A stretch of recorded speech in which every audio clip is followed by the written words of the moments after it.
Yeah.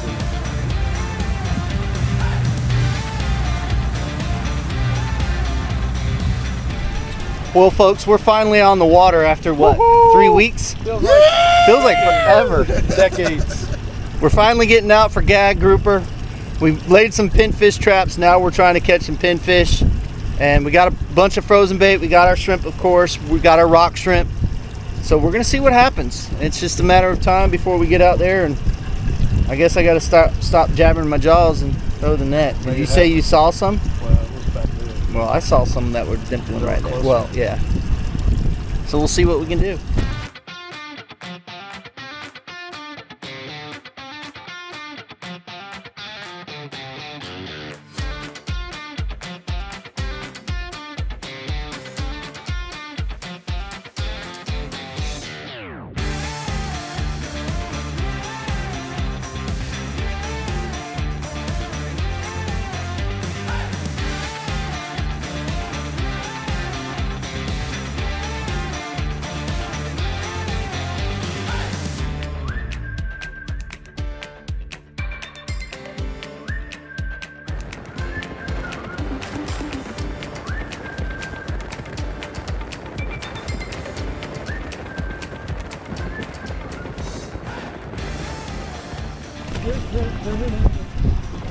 Well, folks, we've been fishing all morning, early afternoon.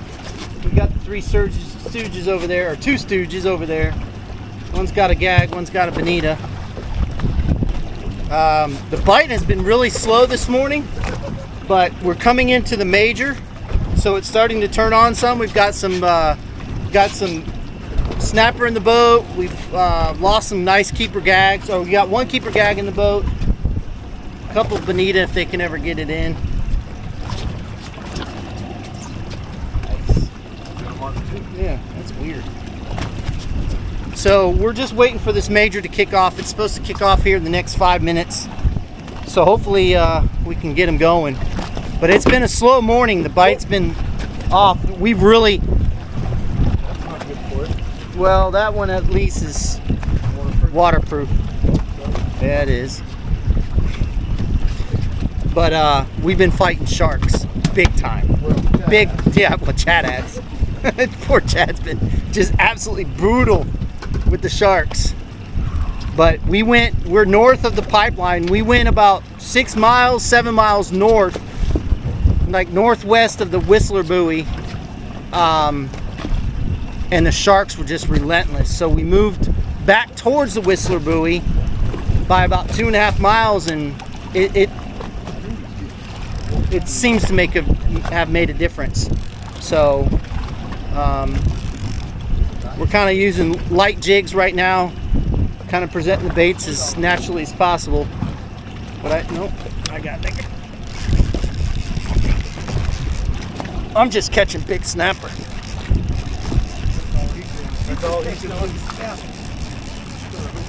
That's all I'm fishing for is big snapper. That's what I'm talking about right there. Oh! Oh, it's just my bait.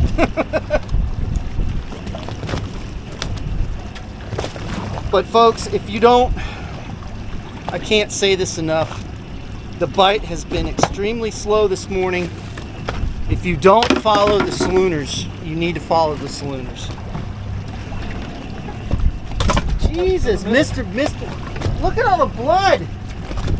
Oh my God. I'm gonna take Chad's towel. That was Tony. That was not Chad. What are you doing dropping my thing into the water? I didn't. You did. I didn't do anything. I turned around and it fell right in.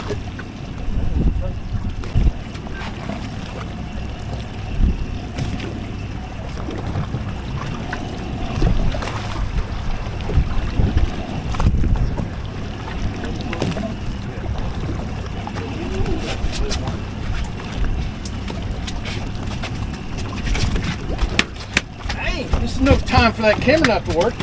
Yeah, got it over there. Got the 360.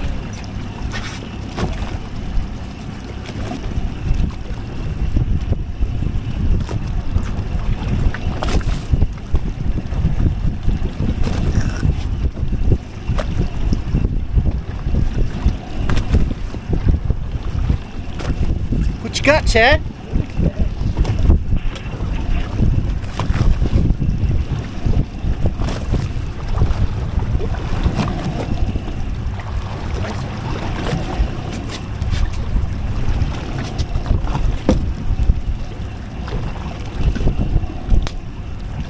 I'm telling you folks, again, if you don't pay attention to those salooner period times,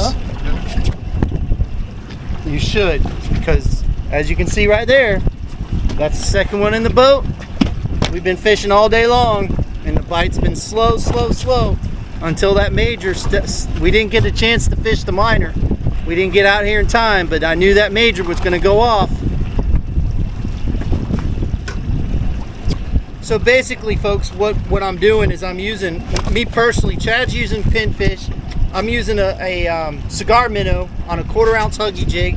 He's using, what are you using, Chad? Huggy? 1/4 ounce. 1/4 ounce Huggy. And we're just slowly letting them back.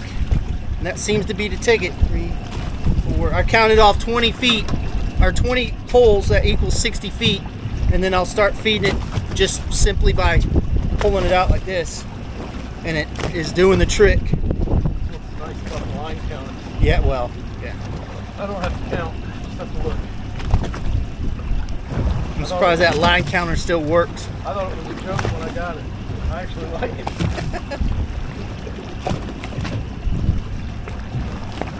Reason why I'm using our reason why we're using our big boy poles is because we're catching gags too, and just want to have a little bit more leverage on them.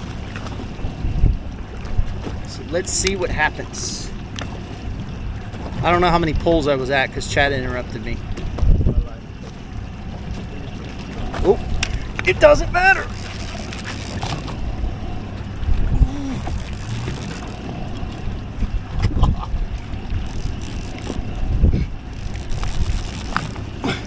Folks, I told Chad, I said, I'm not pulling out the cameras until the major.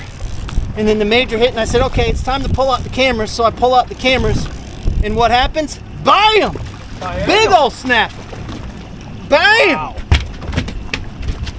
Who's your papa now, bud?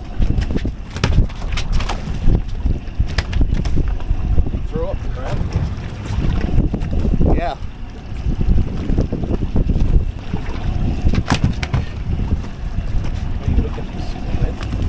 Yep. There you go, folks.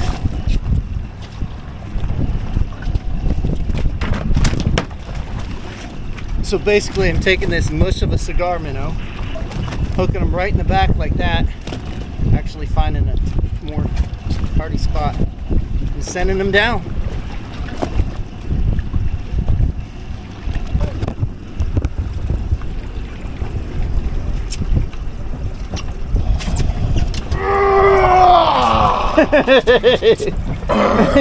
And he sucks again. I'm done, man. Oh. I'm done. Reel that up so I can see the knot. You're not done, Tony. Go and retie and do it again. I know, the jig's still on it. You mean the... Got me.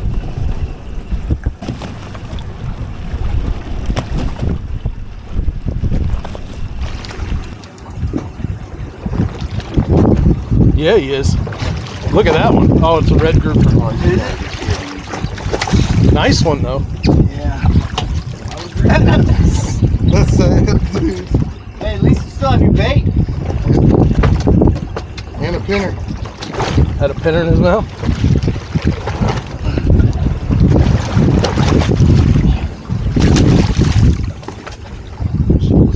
It's a nice one. Got that big old red grouper on it. Lizard!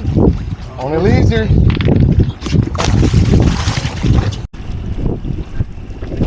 I was just gonna tell Chad that we need to move. Or we've been talking about it because the area that we're fishing is actually not a very big ledge. It's very small. And so the tide has actually started to come in towards us. And then Chad, dang! And now, I don't think we need to move just yet. Not just yet. Not just yet. I think mine's a little bigger.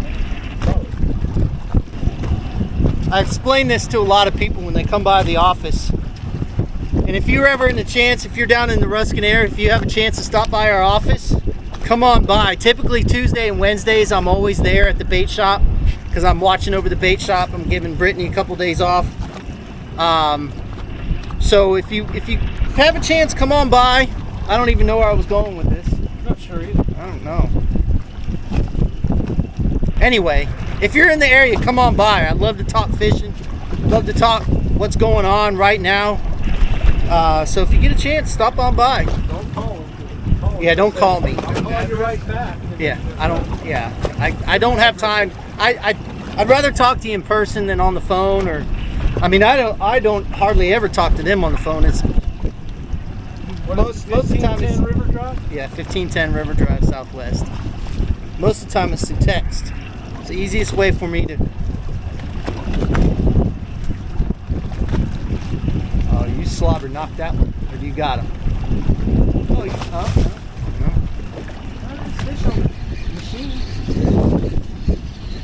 Tony, what are you using up there? It's acting like a snapper.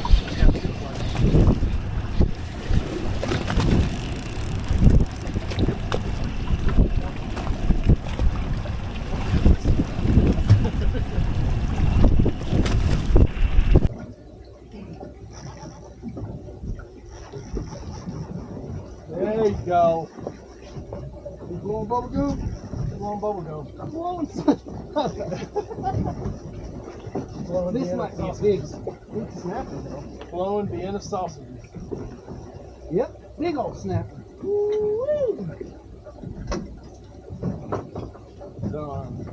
Frozen.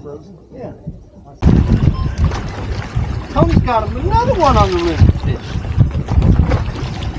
Come on, be a big gag. Cranking it up.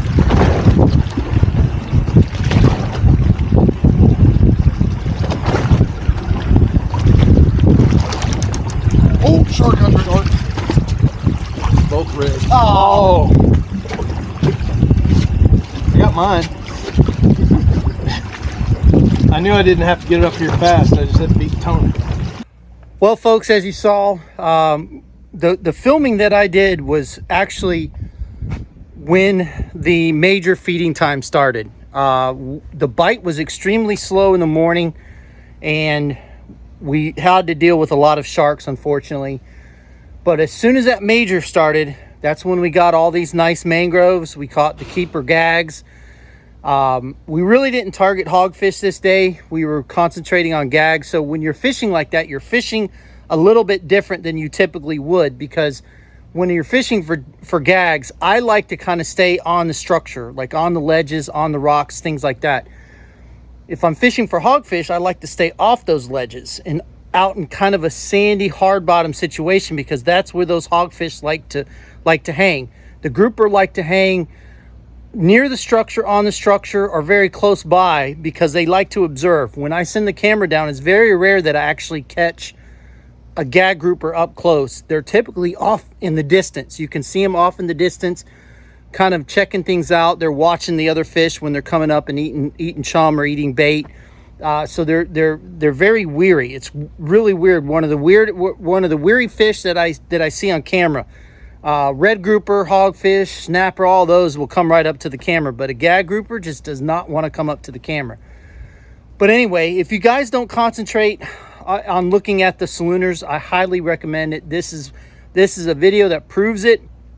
We struggled all morning long. We lost some nice fish to sharks, but overall it was a kind of tougher bite than normal, so we had to work through it. I didn't turn on the cameras until about 5 minutes before the major started, and then once the major started, it was on until we lost the tide. As soon as that tide slowed down, we lost our major. So you can see where the tide was kind of cresting at 4 o'clock, at least in the bay. So it was a little bit sooner offshore. It actually probably crested around 3:45 or so, 3:30, 3:45. So it made it tough. But we got on the fish. We got on some gags. We fished no deeper than 68 feet of water.